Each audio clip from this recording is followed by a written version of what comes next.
Welcome, everybody, to the show this week in Social Studies. It's your host, Gary Brady. You've got questions, we've got answers on This Week in Social Studies.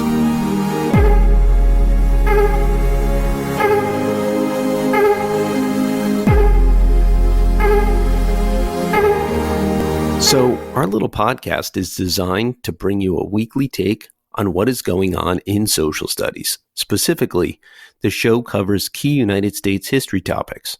The show follows a Q&A format where you'll get your questions answered in an objective manner.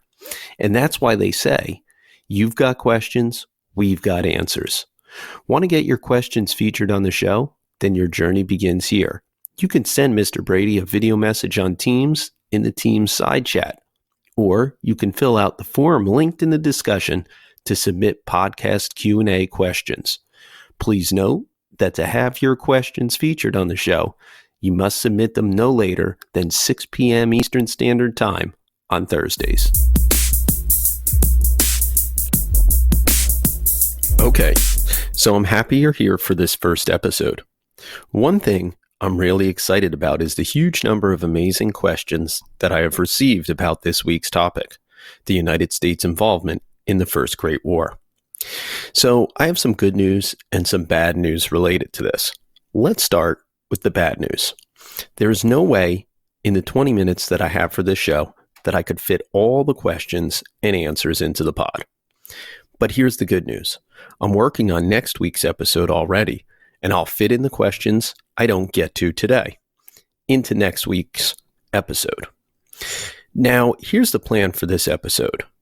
I'll be diving into the questions that I posed for you all this week related to the Lusitania, the Zimmermann telegram, the Selective Service Act, and Russia exiting World War I.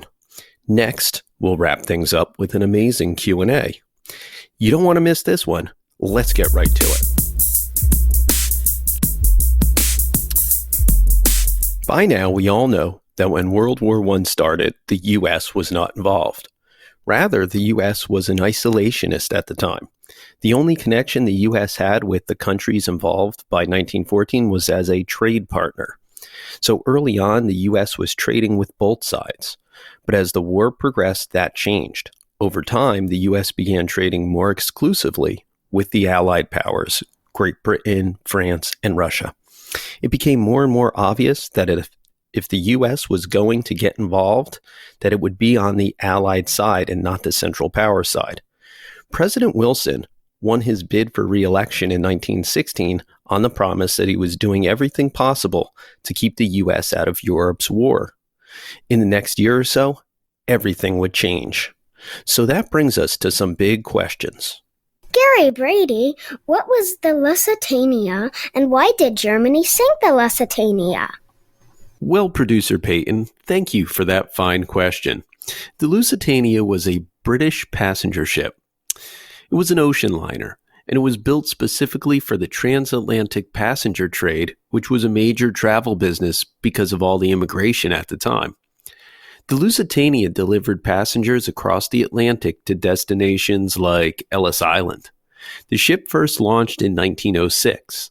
Less than a decade later, it was sunk in May of 1915 by a German U-boat. That's a submarine, just 11 miles off the southern coast of Ireland. It killed about 1,200 passengers and crew, and over 100 were Americans.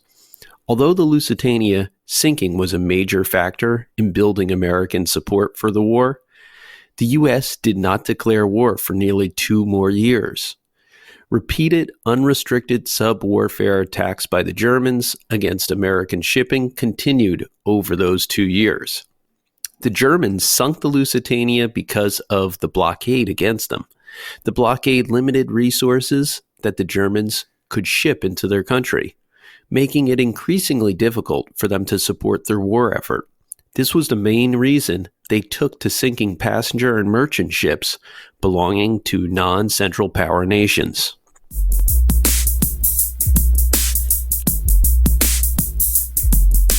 Raina asks, how did the Lusitania sink that fast?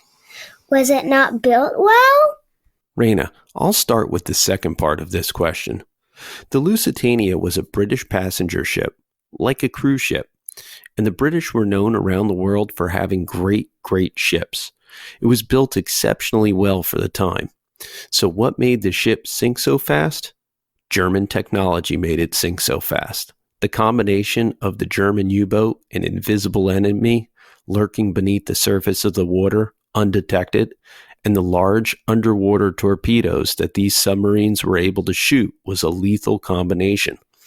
The Germans were able to target the most vulnerable part of the ship with their torpedo, and as a result, when they hit their mark, it was catastrophic.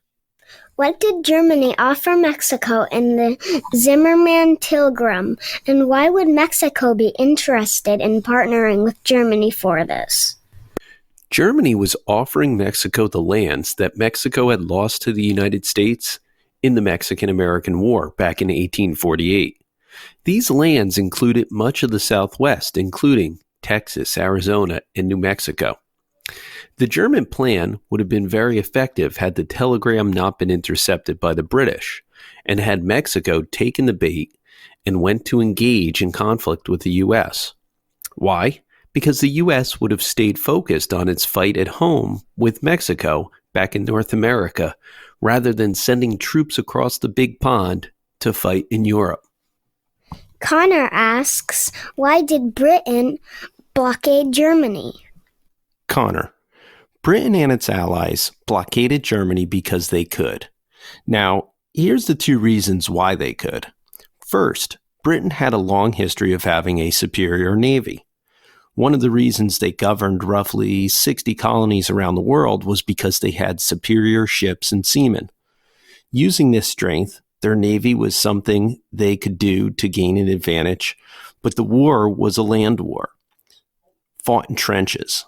So Britain had to get creative with how they used their navy, and the best way they knew how to do this was to blockade resources like food and munitions coming into the Central Powers.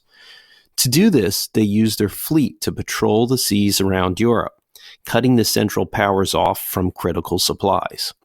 Second, the Allied powers were located geographically around the Central Powers. Think of the Allied powers like a donut. In the middle of the donut, the hole was where the Central Powers were. As long as no one takes a bite out of the donut, then nothing can get to it. This is why Germany ultimately ended up using unrestricted submarine warfare, so they could break the blockade by biting chunks out of the Allied donut, so to say.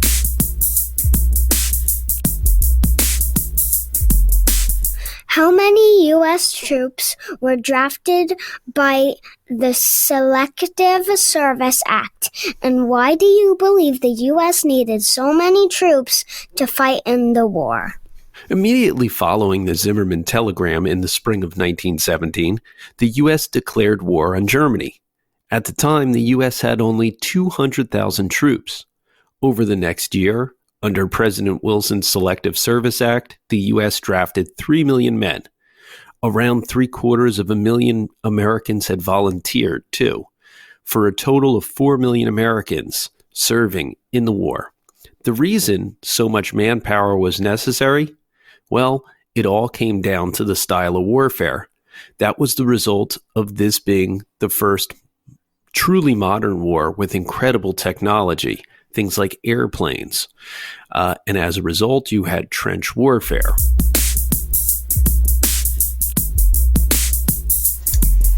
Hello, my question for the Q&A podcast is, did soldiers who were in the trenches fake sick or fake injury so they can go to the hospital and have a roof over their head, a nice bed to sleep in, and food, like good food? And I have a second question. Was the food at the hospitals better than trench food? Great questions, Amelia. Let's start with the first question about soldiers faking injury. This was really hard to do. Why? Because the goal of World War I healthcare was to get soldiers back into battle. You had to have a very bad injury to not return to the trenches. For instance, an amputation would get you sent home, but most other injuries were treated and then you'd be sent back to battle. It was not really possible to fake the kind of injuries that would get you released from duty. So one thing that happened with self-inflicted wounds, there were thousands of them. The British Army charged about 4,000 soldiers for crimes related to self-inflicted wounds. It was a very serious military offense. The U.S. had fewer, but it did happen there too. Shell shock made it so that soldiers would do almost anything, and the penalty for self-inflicted wounds on the Allied side was a very long imprisonment. On the Central Powers side, the penalty would sometimes even be worse. Now, the second part of your question. World War I hospital food was not very good. It was slightly better than the food offered in the trenches, but let me give you some examples of what was served in military hospitals. Beef tea, calf's foot jelly. Ugh. The main goal of hospital food was for ease of digestion. There was no consideration for taste. That's why these things tasted so bad. So, to answer both of Amelia's questions together, if you self-inflicted injury as a soldier, it was definitely not for the hospital food. It was the hope of either going home or at least getting a break from the madness of the trenches. Tristan asks, how many countries were involved in World War I? Tristan, the lowest official tally of countries involved in World War I is 32. Giving an exact number is hard because even during the war, boundaries of countries were fluid, meaning they were always changing. This is especially true in Europe and the surrounding continents. Another factor that makes it difficult to pinpoint an exact number is that many countries were not sovereign, meaning there was colonial rule in many countries, so they didn't rule over themselves. For instance, the German Empire controlled parts of Africa, Asia, and the Pacific, especially the islands. So countries in those parts that were involved on Germany's behalf might not be counted. Regardless, here's a list. The Allied States, Belgium, the British Empire, Australia, the British Crown Colonies, Canada, India, New Zealand, Newfoundland, South Africa, United Kingdom of Great Britain and Ireland, France, the Kingdom of Greece, Kingdom of Italy, Empire of Japan, Kingdom of Montenegro, Portugal, Kingdom of Romania, the Russian Empire, Albania, Andorra, Armenia, Bolivia, Brazil, China, Costa Rica, Cuba, Czechoslovakia, Ecuador, Guatemala, Liberia, Haiti, Honduras, Nicaragua, Panama, Peru, San Marino, Siam, Uruguay, Kingdom of Serbia, and the United States of America. Many of those last ones that I named, from Armenia all the way down to the U.S., entered the war sometime between 1917 and its end. The Central Powers included the Austro-Hungarian Empire, which was Austria-Hungary, and parts of the Balkan states, Bosnia, Herzegovina, Serbia, part of Montenegro, Bulgaria, the German Empire, which included colonies in Africa, Asia, and the Pacific, and then, of course, the Ottoman Empire, which was Turkey. Jessica asks, how many continents had countries that fought in World War I? Jessica, to answer your question, how many continents were involved in World War I? There were 6. Europe, Asia, Africa, Australia, North America, and South America, with the exception of 1, Antarctica.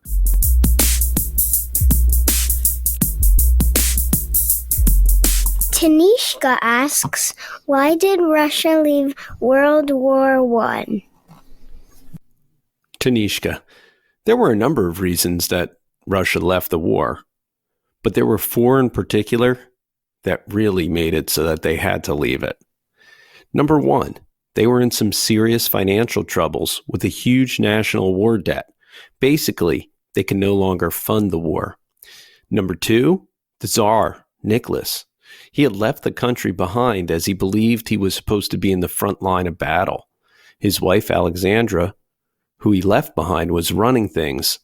and she'd been convinced that the war effort was a lost cause. Then, number 3, there were more resource problems than just money. The war had killed some 2.5 million Russian soldiers. That's about a quarter of all the deaths in the war. They were effectively running out of their greatest resource, manpower, but they were also running out of food and weapons too. And then finally, reason 4 was the October Revolution, led by Lenin. This led to the withdrawal of Russia by November of 1917.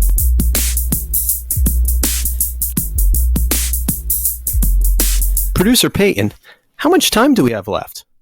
Oh, don't worry. We have 2 minutes left.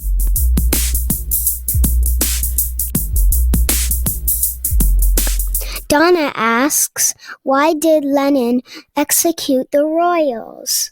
Great question, Donna. Historically speaking, when revolutions occur, the rulers usually have horrible things happen to them. Lenin was leading what he called a people's revolution. It was a revolution that was trying to overthrow the old way of doing things in Russia with an entirely new way.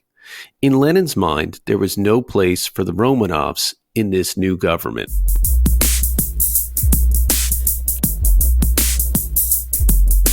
Well, that is all we have time for in this first episode. I want to thank producer Peyton for her help with the show and all of you who submitted these great questions and took the time to listen and learn today. Till next time. You've got questions, we've got answers. On This Week in Social Studies.